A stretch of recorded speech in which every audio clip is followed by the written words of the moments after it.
Set apart, dedicated to God, awe-inspiring, happy, healthy, and whole.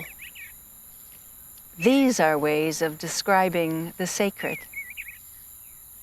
Using these definitions, sacred could be a place, a state of mind, a sense of the spiritual presence, a feeling, a commitment, a person or a people.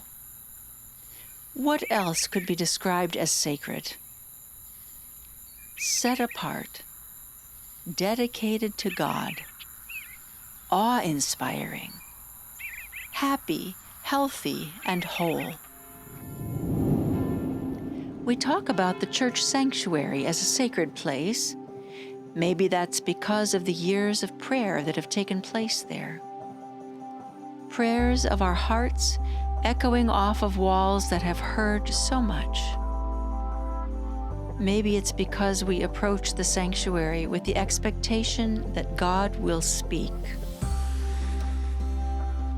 Some places feel special, as if one could hear the past or feel the presence of the holy. Some of these places around the world have been considered sacred for thousands of years. Imagine the prayers that have taken place there. Where do you feel the sacred? Some folks find the sacred in nature, others in gatherings of people who are dedicated to a cause. Some find the sacred in a book or a person that inspires them with hope and new possibilities.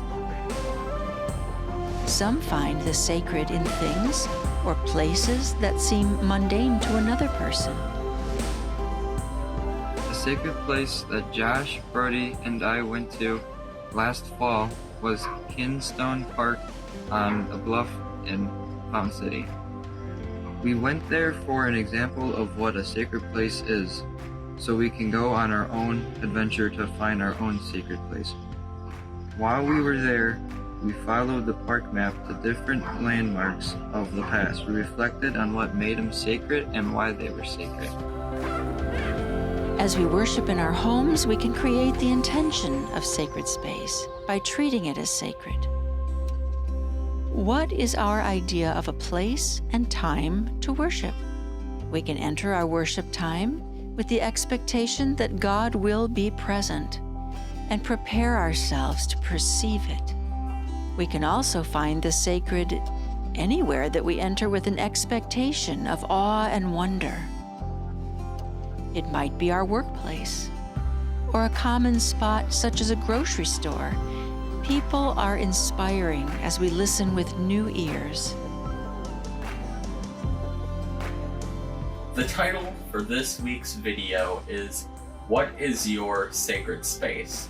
And for me, a sacred space has to be something that I personally took time to improve and that I can still improve even more in the future.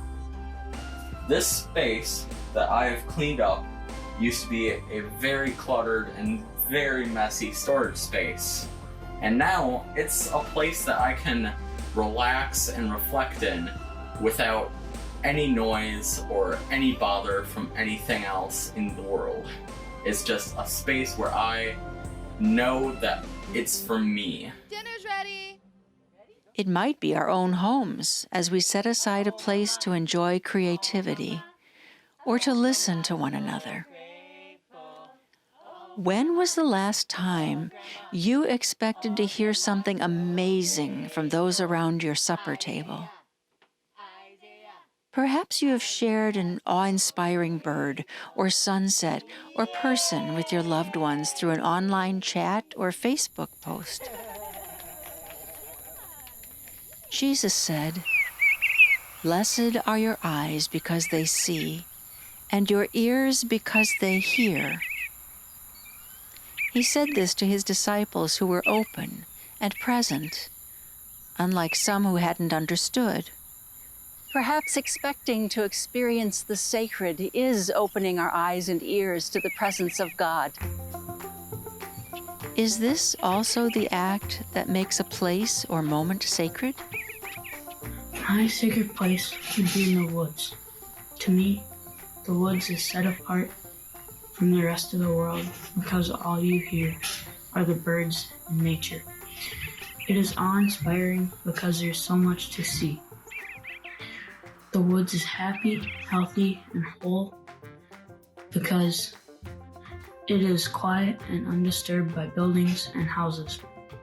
It is dedicated to God because of all of the living things in nature. It is sacred to me because if I'm having a bad day, I can go and it'll calm me down. I can go out there if I'm mad and feel better. I can just go and be by myself and just think. One gift of this time of living with less contact with others is the slowing down of the frantic pace of our lives. Many are able to work from home. Even those who must juggle childcare with schooling and work find that the pace of life has changed, if not the responsibilities. Most of us have nowhere to go, such as restaurants, movie theaters, large venues, or sports events.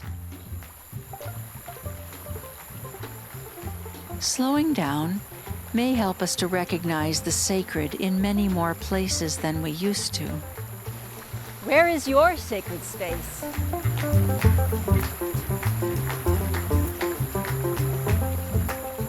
What is sacred to you? What can you do to become more aware of the sacred around you?